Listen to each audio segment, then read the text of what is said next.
Bonjour et bienvenue dans ce nouveau journal. Ravi de vous retrouver en ce lundi 3 janvier. Au nom de toute l'équipe de 8 Mont-Blanc, je vous souhaite une très belle année 2022. Dans l'actualité, ce soir, l'accident s'est produit aux alentours de 10h40 ce lundi matin. Un pont d'aciérie s'est effondré dans l'usine d'Ugitech en Savoie. Une personne est toujours portée disparue. Une cinquantaine de pompiers est mobilisée pour la retrouver et sécuriser les lieux. 5 jours d'épreuves sportives en Corse, c'est le défi que vont relever deux copines originaires de Savoie et de Haute-Savoie. Elles espèrent récolter des dons pour une association qui vient en aide aux femmes atteintes de cancer du sein. Rencontre à suivre. Je vous le disais à l'instant, un accident rarissime s'est produit ce lundi matin à Ugine en Savoie. Un pont d'aciérie s'est effondré au sein de l'usine Ugitech. Cette dernière est spécialisée dans la production d'acier inoxydable et d'alliage. Un ouvrier est toujours porté disparu et de nombreux pompiers tentent de le retrouver. Les précisions sur place d'Emmanuel Jaude. Et oui, bonsoir Victoria, bonsoir à tous. Les quelques 50 pompiers mobilisés depuis cette fin de matinée, ici même sur le site d'Ugitech en Savoie, vont devoir encore lutter de nombreuses heures avant de venir à bout du sinistre qui a touché ce lundi matin le géant des alliages et des aciers inoxydables. En effet, c'est aux alentours de 10h40 ce lundi matin qu'un pont d'aciérie auquel était suspendu un godet de plus de 40 tonnes et contenant du métal en fusion s'est effondré. Une opération de sécurisation a tout de suite été engagée, mais à l'heure actuelle, une personne travaillant sur les lieux est toujours portée disparue. C'est le pont qui transporte la poche et qui est maintenu de chaque côté du bâtiment par des poutrelles. Et une de ces poutrelles-là a cédé et donc a fait basculer le pont d'un côté, d'accord, avec la poche de métal liquide qui était en suspension dessus. Cette poche-là, elle est restée en équilibre, elle reste toujours en équilibre au moment où on parle. Et c'est ça qui rend si difficile l'intervention, puisqu'il faut sécuriser d'abord toute cette zone-là pour essayer d'accéder à la cabine du pontier. Alors nous intervenons depuis le milieu de matinée, donc suite à l'effondrement partiel d'un pont roulant. Un ouvrier manquait à l'appel, donc nous avons actuellement plusieurs actions en cours. La première sur la lutte contre un incendie électrique. Donc les câbles électriques de l'ouvrage se consument. Nous recherchons très activement l'ouvrier qui a disparu, mais nous intervenons dans un contexte où nous avons notamment une poche de métal en fusion à proximité. Donc ça nécessite effectivement de prendre beaucoup de précautions, à la fois pour le travail sur l'incendie et à la fois pour approcher de la zone de recherche. Au sein de l'entreprise, une cellule psychologique a été ouverte.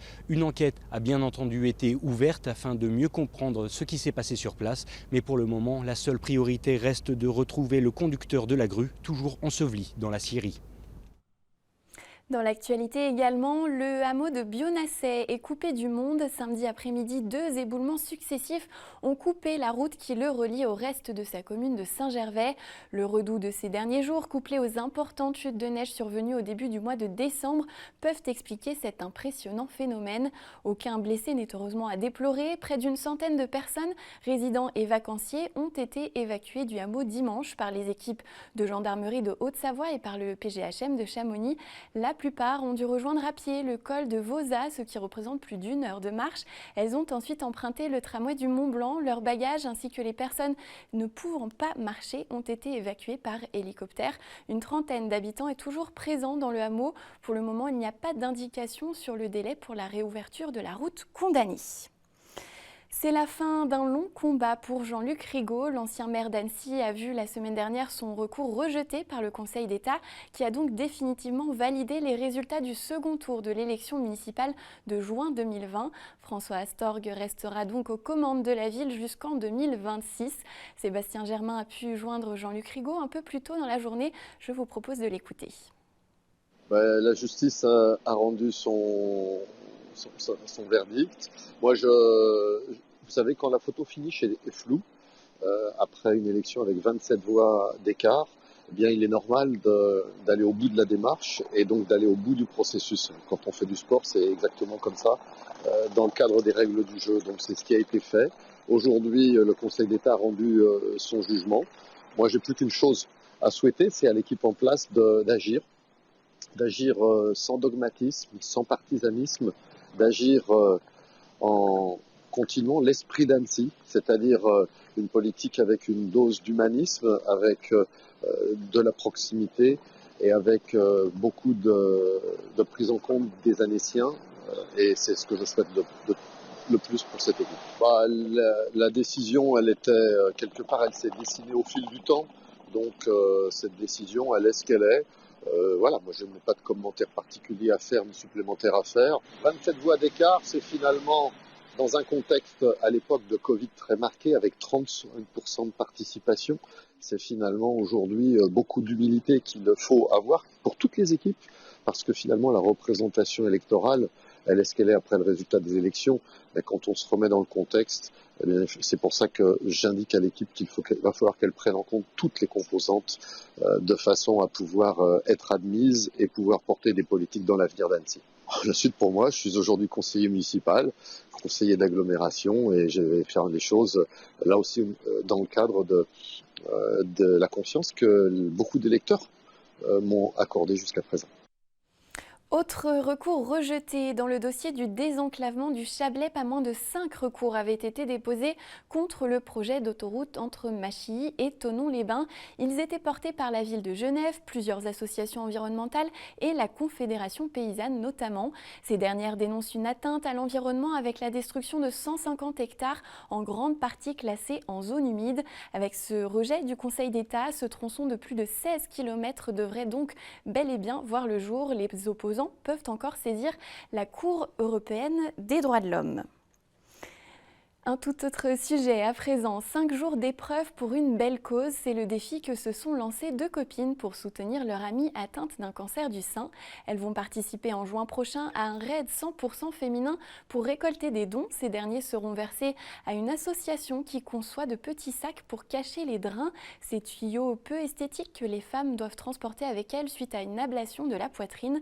Nous avons rencontré le trio de copines au Bourget du Lac, reportage. Elles se sont connues au travail. Dans ce trio de copines désormais inséparables, Véronique et Aurélie se sont lancées un défi. Elles vont participer à la prochaine édition du Corsica Raid Femina, une compétition de plusieurs jours qui combine des épreuves et des sports variés sur l'île de Beauté. Elles en rêvaient depuis longtemps, mais c'est l'annonce du cancer du sein de leur amie Caroline qui les a décidées à sauter le pas. Quand j'ai eu l'annonce, je crois que je suis celle qui a eu du mal à s'en remettre le plus des deux. J'ai vraiment encaissé le coup. Mais pour Caro, il fallait pas que je m'abatte, il fallait avancer pour elle. Et quoi de mieux que lui montrer avec un défi comme ça. L'annonce de Caroline a pour nous été le déclic pour nous dire maintenant en fait déjà pour elle on veut y aller. Pour parler aussi de l'association Lovely Solidarity qui pour nous est une belle association et qui mérite de se faire connaître. Lovely Solidarity est une association présente en France, en Belgique et au Luxembourg. Elle confectionne de petits sacs qu'elle donne aux patientes qui ont subi une ablation de la poitrine.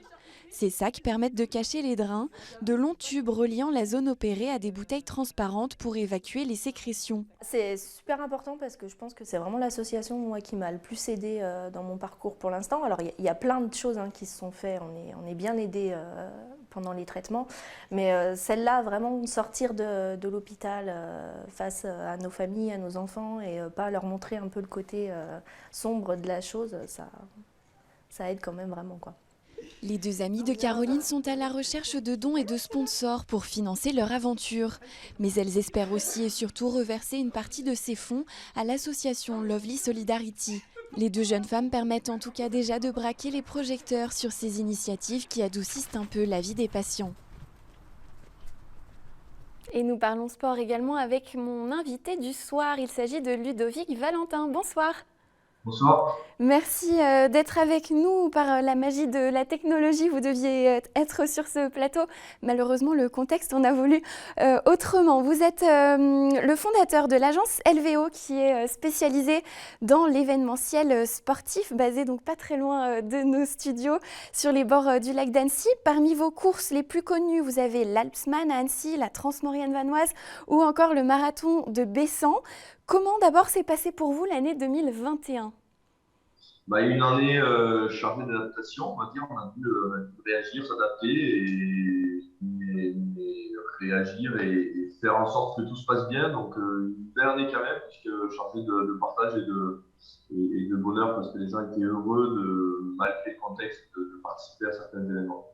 Alors justement, est-ce que la gestion des annulations, des reports, cette adaptation en permanence, est-ce que ça a pesé sur votre agence? Oui, c'est quelque chose qui est aujourd'hui très lourd. Depuis plus d'un an et demi, on travaille sur faire, défaire, refaire. On s'adapte on passe beaucoup de temps à ça, mais derrière, on est heureux de relever le défi et d'arriver à s'adapter toujours pour proposer le plus bel événement en toute sécurité pour toutes et tous, les participants, mais aussi tous nos bénévoles, tous nos partenaires qui sont présents sur l'événement. Est-ce que vous avez pu maintenir quand même vos principaux événements? Oui, oui, oui, oui. Ben, depuis 2 ans maintenant, en 2020-2021, on a réussi à maintenir ou reporter. L'Alpsman, cette année, par exemple, a été reporté en septembre, le mois de juin.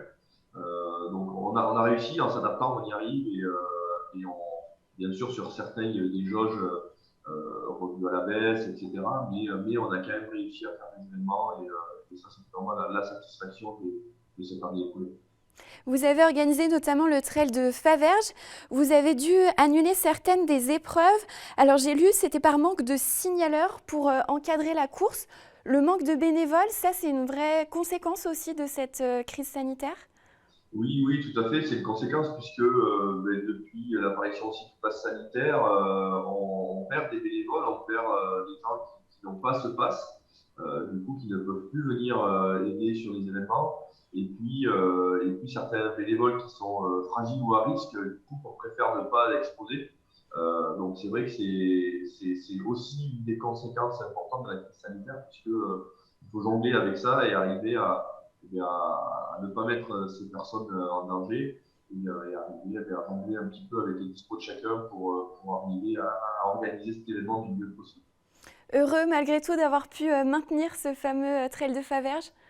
Oui, oui, complètement. Ouais, ouais. Et tous les participants et bénévoles étaient heureux malgré tout de cet événement parce que le soleil était là et encore une fois, les participants sont depuis 2 ans contents, même s'il y a des adaptations et des contraintes sur ces événements, ils sont contents de participer et de se retrouver et c'est un peu le vivre avec ce Covid.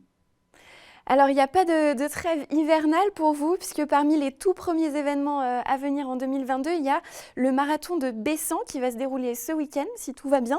Il est né en janvier 1980 et c'est un moment phare de la saison nordique au niveau national, mais aussi international. Est-ce que tout est prêt de votre côté? Oui, oui, oui, on est ravis parce que cet événement, on peut le dire aujourd'hui, va se dérouler. Les conditions de neige sont optimales en Haute-Maurienne danoise. Il a reneigé ces derniers jours. Il va faire quelques précipitations d'ici ce week-end. Donc on est sur un très bon enneigement. Tous les services de la station, les pisteurs et les dameurs travaillent sur la préparation des pistes et on est aujourd'hui satisfait de ce travail-là et de la qualité de neige qu'on va pouvoir fournir à nos participants. Et puis surtout avec ces adaptations aussi, on sait qu'aujourd'hui l'événement aura lieu et on est ravis de lancer la saison sur ce bel événement d'hiver qui est un gros événement, c'est la 43e édition, plus de 1500 participants. Donc c'est un événement phare dans le calendrier national et international de ce qu'ils font et on est ravis que ça se passe en forêt danoise à Bessin. Et les participants sont au rendez-vous, vous l'avez dit, malgré le contexte un peu compliqué. Oui, oui, oui, malgré le contexte, on a pas mal de participants. On aura entre 1000 et 1500 participants ce week-end sur l'événement, principalement français, mais quand même pas mal de Suisses, Belges, Italiens au départ de cet événement. Donc, tous les participants sont au rendez-vous et ravis de renouer avec ce marathon qui avait été annulé l'an dernier. Alors, si on se projette un tout petit peu plus loin pour la suite de l'année, il y aura notamment l'Alpsman les 4 et 5 juin. Là aussi, tout va bien pour le moment. Vous avez ouvert déjà les inscriptions? Oui, on a ouvert les inscriptions, tout se déroule bien. Le HALF, donc toutes les épreuves, est déjà complète depuis quelques temps. Donc on est sur plus de 600 inscrits sur cette épreuve-là. Et plus de 200 personnes sur la liste d'attente. Donc le HALF est vraiment complet. Et maintenant, on est en train de compléter, on va dire, la distance extrême qui est l'événement phare de cette année. Si on pousse allez, encore un tout petit peu plus loin, il y aura aussi la Transmaurienne vanoise.